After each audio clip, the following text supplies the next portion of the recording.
tourism is crucial for Sri Lanka. Do you think Sri Lanka should also look at other avenues to raise revenue for Sri Lanka? While tourism is vital in Sri Lanka, I think diversification is crucial.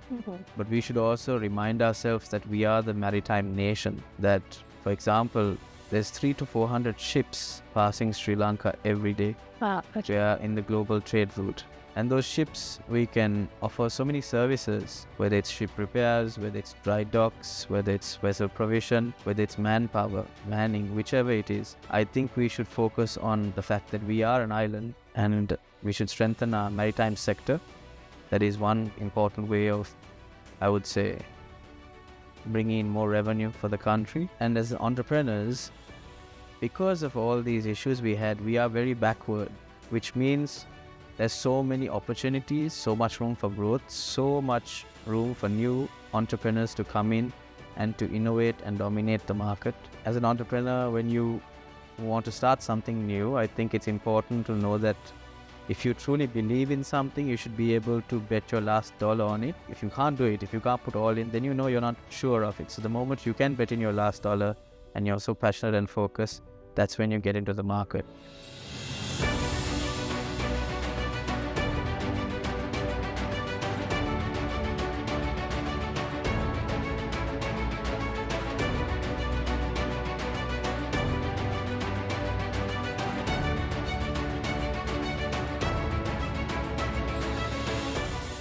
Welcome everyone. You're watching another episode of Conversations with Alanki. The guest on my show today is a young yet established entrepreneur. He is the managing director of Tribe Escapes and Alpha Defense Corporation.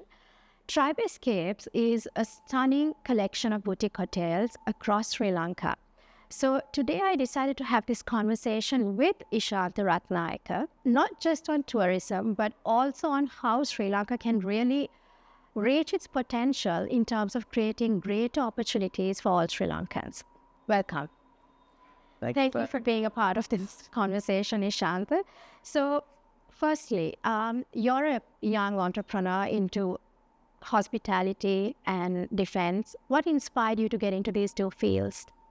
Well, in terms of hospitality, I think to start with the love for my country.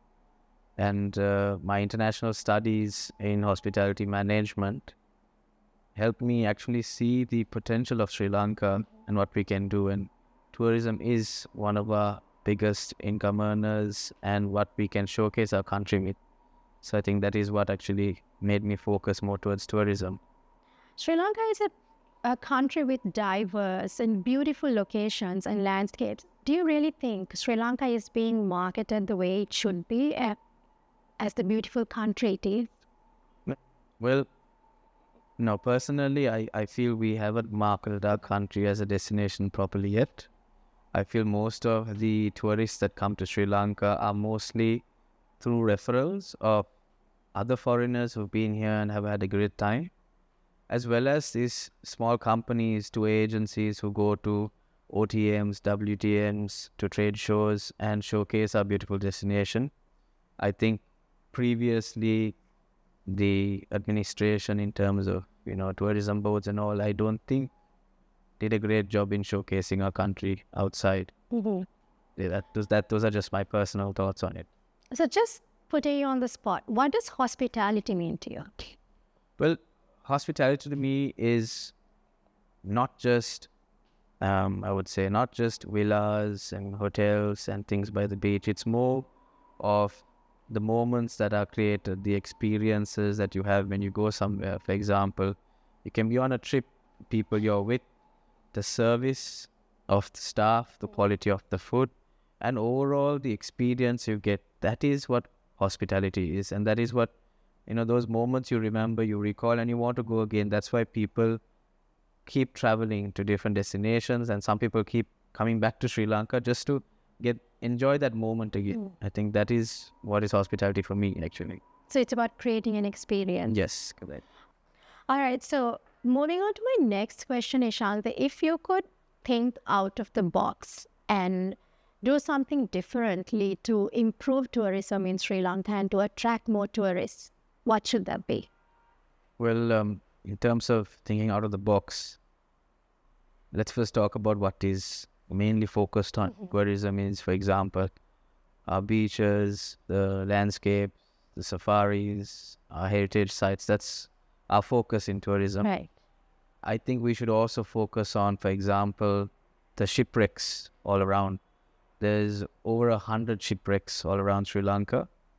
And the most diveable shipwrecks for World War One and World War Two wrecks in the world is in Sri Lanka, which I think a lot of people don't know. No, I didn't know that. Is it? Yes. So, and the tourism diving market itself is big on its own.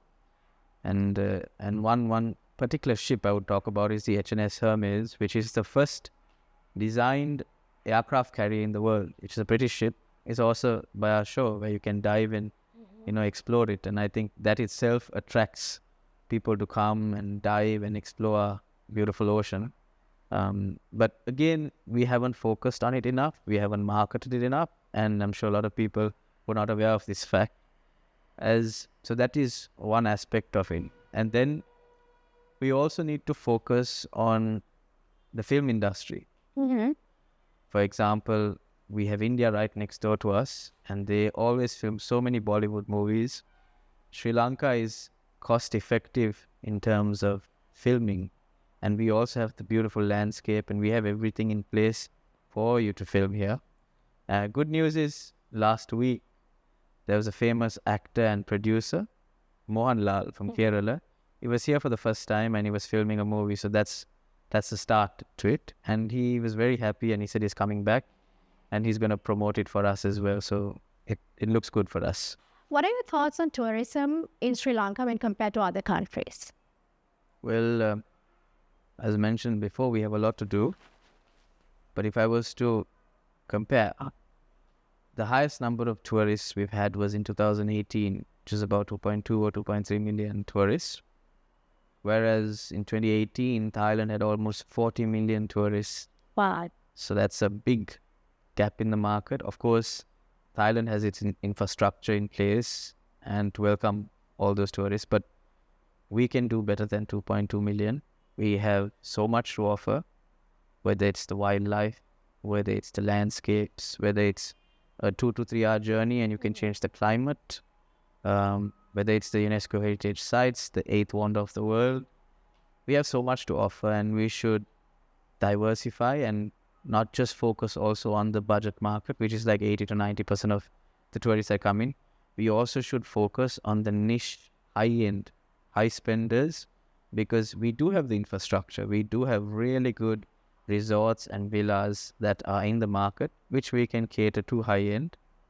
And I think that goes along with being able to facilitate that journey here, the transport system, high-end vehicles, then coming from the airport, all of that has to be facilitated well. But I think we should focus on high-end and budget at the same time and expand, and we can do so much more. So my final question related to tourism, Ishantha, what policies do you think should be adopted to improve tourism? Apart from what you said, like what policies should be adopted? Well, in terms of policies, I think the government already has a strategy and already has policies in place. But now it's a matter of implementing those policies. And I think we also need to look at things from a ground level. For example, we have the 8th wonder of the world, which is Sigiriya. And a lot of people from all over the world come to see this beautiful place. And what's important is we need to have the right tour guides, certified tour guides who know what they're talking about and who could also talk proper English. And it's also important to have proper washrooms and facilities for the foreigners who come to see this beautiful site. Then all over the island, it is important to have tourism police, and not just for the namesake having them as police officers. They need to be police officers who can read and write, comprehend English well. So then, the tourist itself is comfortable. Otherwise, I see most of them use Google Translate and try to explain something. That is not what we want. We want it to be, we want to host the tourist. We want to make them feel comfortable. So I think a lot of aspects from the ground level has to be fixed. And I think that's going to be a good start for us. Now, while I do understand that like you said before in our conversation, that tourism is crucial for Sri Lanka. Do you think Sri Lanka should also look at other avenues to raise revenue for Sri Lanka? Well, while tourism is vital in Sri Lanka, I think diversification is crucial. And we have tourism, we have tea exports, we have rubber exports, we have other avenues of income. But we should also remind ourselves that we are the maritime nation. That, for example, there's 300 to 400 ships passing Sri Lanka every day. Okay. We are in the global trade route. And those ships, we can offer so many services, whether it's ship repairs, whether it's dry docks, whether it's vessel provision, whether it's manpower, manning, whichever it is. I think we should focus on the fact that we are an island and we should strengthen our maritime sector. That is one important way of, I would say, bringing in more revenue for the country. Then the other is the IT sector. I think we need to commend the president. He's already established a digital ministry, which is great, headed by Dr. Hans. And that is one way forward. If you look at countries like Singapore and Dubai, UAE, they're so fast forward because of their IT structure, their infrastructure, technology. And when we focus more on IT, it means there will be more innovation, ease of access, better communication, and there will be a new ecosystem in place and so much more innovation taking place, I would say. So I think that's also a way to focus on. And thirdly, our airports. Yes, we bring in a lot of tourists, but I think the most we brought in is about 2.2 million in 2018. Sure. But we are also a transit hub. We are strategically located in the map. So we need to expand our airport, which is taking place now thanks to the Japanese, to JICA. And we'll be a transit hub as well. So there are so many different avenues that we will focus on. And I'm sure the government will do it. They already have their strategies in place, and it's only been 2 months. But we look forward to looking at the growth. When you speak of the government, what are your views on where Sri Lanka is right now? And what do you think, as an entrepreneur, what do you think entrepreneurs should expect now that we have a new government in place? Well, for economy and for us, I think what's important is economic and political stability. And I think that is what we're getting right now.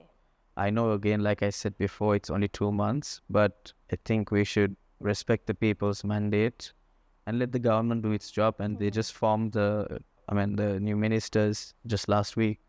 And, you can see from having so many ministers, they brought it down to 25, and it's more focus-oriented. So it is important as an entrepreneur to look at what's happening with the parliament, because then you can predict the future in a certain extent in terms of economy. What focus are they looking at? Are they looking at renewable energy? Are they looking at tourism? Are they looking at everything? So with the governing body, you can have an idea of the development of the country, I would say. So from an entrepreneur's view, what steps or measures should the government take to encourage entrepreneurs and businesses?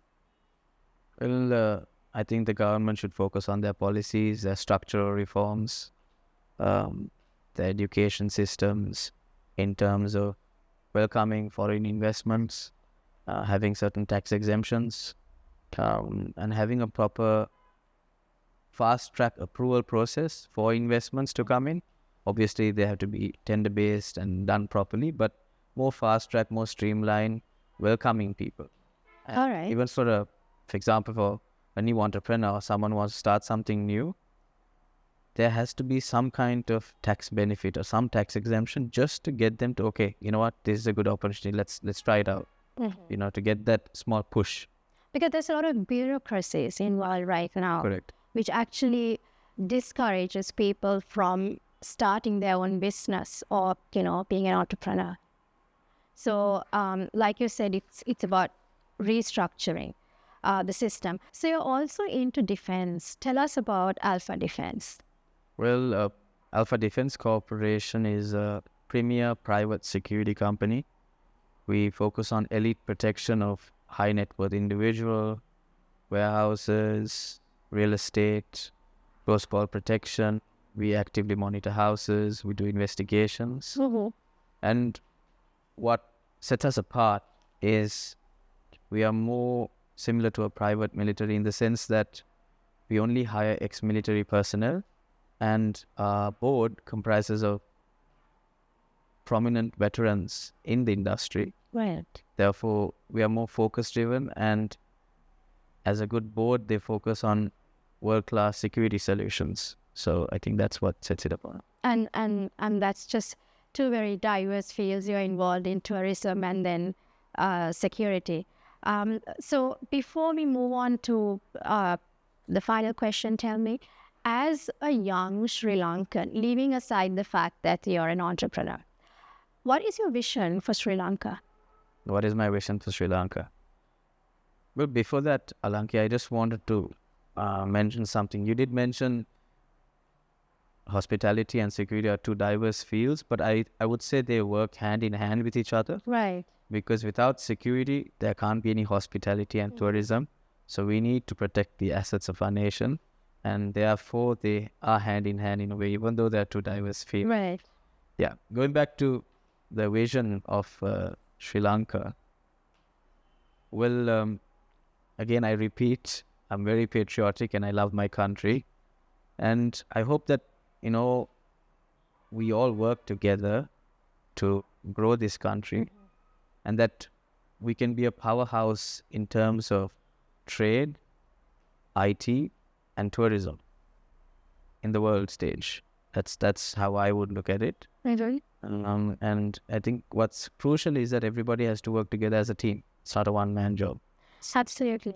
Like we discussed earlier, Sri Lanka is a country which has relied heavily on tourism. But then, there are times when you can't just rely on one sector, right? Like there was the Easter attack and then COVID, which all took a toll on tourism in Sri Lanka. And then you need to have other avenues to fall on.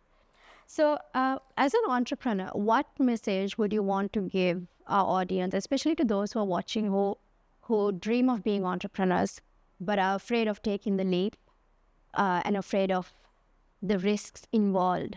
Because we did discuss about the bureaucracies involved and how it's not very easy to get into business. And also keeping in mind that Sri Lanka has faced many turbulent times. Correct. Well, first thing I need to remind everyone is that we are the Lion Nation. We've been through a lot of difficulties. We had the tsunami, we had COVID-19, we had the Aragalaya. Most importantly, we had a 30-plus year war. But as Sri Lankans, we got through it all. And this is also something that we will do together. And as entrepreneurs, because of all these issues we had, we are very backward, which means there's so many opportunities, so much room for growth, so much room for new entrepreneurs to come in and to innovate and dominate the market. We should look at examples like Singapore, like UAE, like Dubai, how focused they are. And as an entrepreneur, when you want to start something new, I think it's important to know that if you truly believe in something, you should be able to bet your last dollar on it. Otherwise, if you can't do it, if you can't put all in, then you're not sure of it. So the moment you can bet in your last dollar and you're so passionate and focused, that's when you get into the market. And what's very important is doing something you're more passionate about. And in any business, make sure it helps someone, whether it's a service or a product. It should help somebody. Right. I know I did say it's the last question, but what inspired you to do what you do? Well, that's a good question.